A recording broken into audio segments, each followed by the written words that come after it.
এই মহিলার আন্তর্জাতিক ক্রিমিনাল কোর্টে বিচার হওয়া উচিত, যে চীনের সাথে, পাকিস্তানের সাথে, টার্কির সাথে সামরিক সহযোগিতার মাত্রা আরও বৃদ্ধি করতে হবে। এই কারণে বাংলাদেশ এখন চীনের জন্য অত্যন্ত আকর্ষণীয়, মার্কিন যুক্তরাষ্ট্রের জন্য অত্যন্ত আকর্ষণীয়, যে আমরা ভারত থেকে মুর্শিদাবাদ ক্রয় করে নিতে চাই।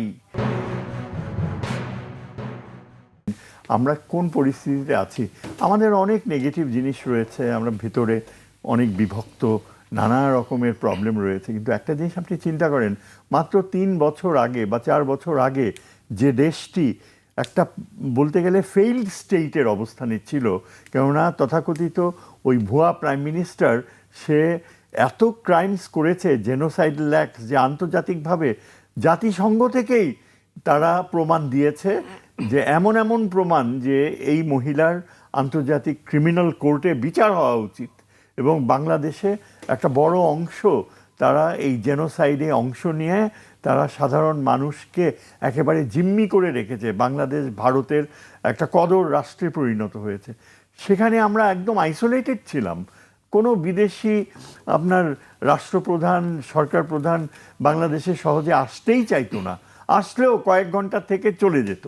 এবং আমরা বলতে গেলে আমাদের কোনো পরিচিতি ছিল না, মনে হচ্ছিল যেন এটা একটা কোনো স্বাধীন রাষ্ট্র নয়, এটা একটা ভারতীয় আউটপোস্ট, যার চিন্তাধারা ভারতে কন্টিনিউ করেছে বছরের পর বছর। তাদের যে অভ্যাসগত চিন্তাধারা ও আমাদেরকে ডমিনেট করার, সেখান থেকে তারা এখনও বের হয়ে আসতে পারে না, পারবেও না, কেননা তাদেরকে উপযুক্ত শিক্ষা দেওয়া হয়নি। আজকে বাংলাদেশের পররাষ্ট্রনীতির ক্ষেত্রে আমরা যে পথে যাচ্ছি, এবং আমাদের প্রেসিডেন্ট জিয়ার সুপুত্র তারেক রহমান, আমরা আশা করব যে তার বাবার পদচিহ্ন ফলো করবে, যদিও তার সাময়িক অনেক কিছু সীমাবদ্ধতা রয়েছে।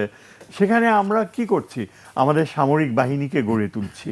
আমরা চায়নার সাথে, যেটা ব্যারিস্টার ফুয়াদ বললেন, যে চীনের সাথে, পাকিস্তানের সাথে, টার্কির সাথে সামরিক সহযোগিতার মাত্রা আরও বৃদ্ধি করতে হবে। হ্যাঁ, আমাদের টাকার অভাব রয়েছে, আমাদের আর্থিক সীমাবদ্ধতা রয়েছে, কিন্তু আজকের পৃথিবীতে কিন্তু আপনি অনেক উপায় রয়েছে যার ফলে আপনার সামরিক সামর্থ্য গড়ে তুলতে পারেন।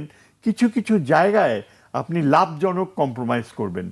জিওপলিটিক্যাল টার্মসে আমরা দেখতে পাই, আমরা এখন এমন একটা পরিস্থিতিতে চলে এসেছি, বিশ্ব রাজনীতি, আমেরিকার এই অঞ্চলে আগ্রহ, চীনের প্রচণ্ড আগ্রহ, মায়ানমার সহ দক্ষিণ পূর্ব এশিয়াতে যে রেয়ার আর্থ, যে খনিজ পদার্থগুলো এখন আগামী বিশ্বের জন্য অত্যন্ত গুরুত্বপূর্ণ মূল্য বহন করছে, তেল আর আর কয়লার চেয়েও বেশি, যেটা দিয়ে টাইটানিয়াম, যেমন আপনি ব্যাটারিজ তৈরি করতে পারবেন, যেই batteries will B A substitute for other power sources, spaceship তৈরি করার জন্য দরকার, আরও অনেক ভবিষ্যৎধর্মী চিন্তার জন্য এই অঞ্চলটা এখন সবচেয়ে গুরুত্বপূর্ণ হয়ে গিয়েছে, সাউথ ইস্ট এশিয়া। এই কারণে বাংলাদেশ এখন চীনের জন্য অত্যন্ত আকর্ষণীয়, মার্কিন যুক্তরাষ্ট্রের জন্য অত্যন্ত আকর্ষণীয়। আমাদের বঙ্গোপসাগরে আমরা যেই অংশটায় রয়েছি, সেটা একটা অ্যাক্সেস দিতে পারে চীনকে। চীন যদি, ওই যে আমি যেটা বললাম, Doklam Lalmonirhat strategic policy for the future, সেটা যদি বাস্তবায়ন করতে পারে, চীন সরাসরি আমাদের ভেতর দিয়ে বঙ্গোপসাগরে প্রবেশ করতে পারবে নদীপথে। কারণ মায়ানমার খুব আনসার্টেন হয়ে গিয়েছে। মায়ানমারে আপনি জানেন না যে মায়ানমারের যে সেনাবাহিনী আবার তারা নতুন করে উদ্দীপ্ত হয়েছে, আরাকান আর্মি এখন অন দ্য ব্যাক ফুট, আর ওই ওয়ারফেয়ারের মধ্যে এত বেশি বিদেশি আগ্রহ যে চীনের জন্য মায়ানমারের পথ অনিশ্চিত। সেই জন্য বাংলাদেশ তাদের দরকার। এবং আমরা কেন ভারতকে প্রশ্রয় দিব? ভারত যখন কথা বলে যে তারা ক্রয় করবে, তার পাল্টা উত্তর দেওয়া উচিত যে আমরা ভারত থেকে মুর্শিদাবাদ ক্রয় করে নিতে চাই। আমরা মনে করি যে ভারত এই দক্ষিণ, তার উত্তর পূর্বে তার যে অভিলাষ আমাদের অঞ্চল চায় তারা কিনে নিতে, তাদের পাল্টা জবাব দেওয়া উচিত যে আপনারা ভুলে যান, এই উত্তর পূর্ব ভারত আপনাদের সাথে থাকতে চায় না, এটা আপনারা জানেন। আপনারা সবচেয়ে বেশি সামরিক বাহিনী সেখানে ডিপ্লয় করে, আজ পর্যন্ত আপনারা সেখানে ফ্রি অ্যান্ড ফেয়ার ইলেকশন করতে পারবেন না, পারেন নাই উইদাউট ইয়োর মিলিটারি প্রেজেন্স। তা সত্ত্বেও এখন মণিপুর, মিজোরাম, নাগাল্যান্ড এগুলো বিচ্ছিন্নতাবাদীর নতুন পথে যাচ্ছে। খুব শিগগিরই হয়তো চীনের সামরিক শক্তির সাথে তাদের যোগাযোগ হয়ে যাবে। অরুণাচল প্রদেশের পশ্চিমাংশ চীন কখনো ছাড়বে না, ডোকলাম থেকে চীন সরবে না।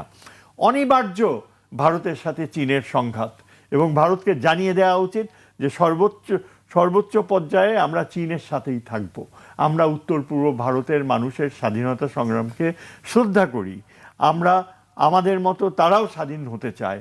এবং আমরা জিয়াউর রহমানের সময় আমরা দেখেছি যে উত্তর পূর্ব ভারতের ব্যাপারে এই বিএনপি গভর্নমেন্ট প্রচুর সিম্প্যাথেটিক ছিল।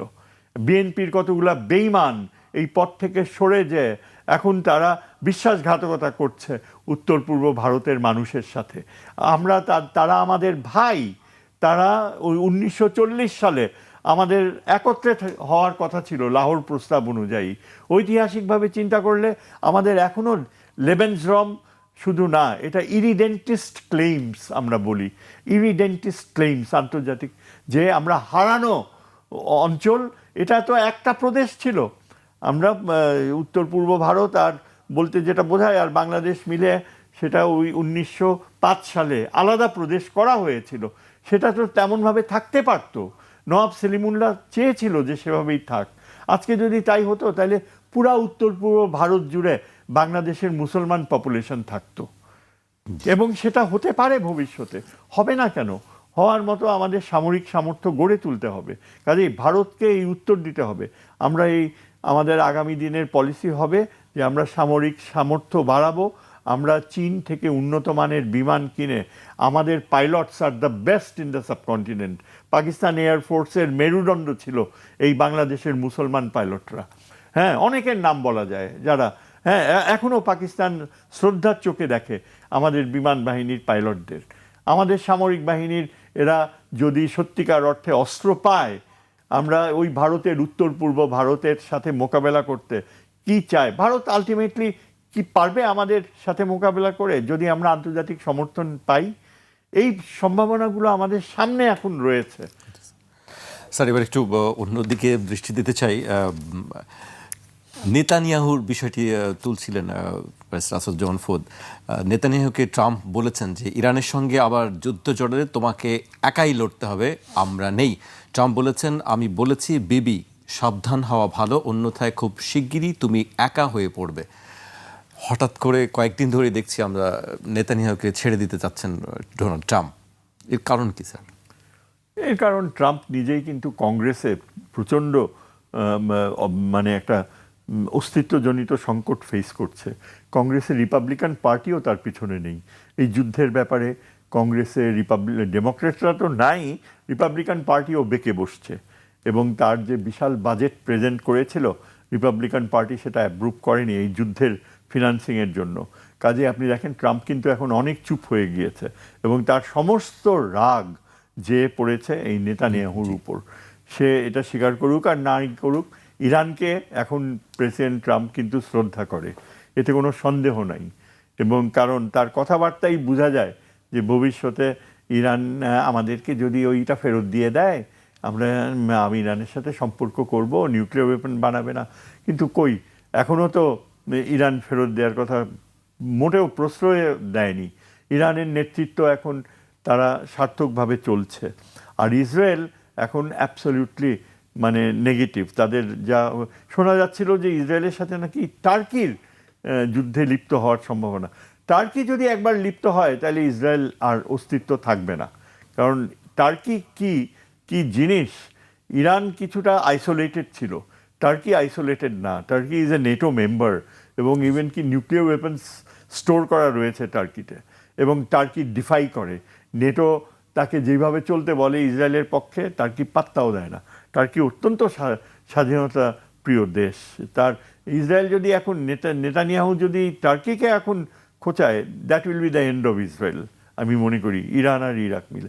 সুতরাং নেতানিয়াহু এখন অত্যন্ত একটা ডিফেন্সিভ সিচুয়েশনে রয়েছে, এবং ট্রাম্প এটা বোঝে।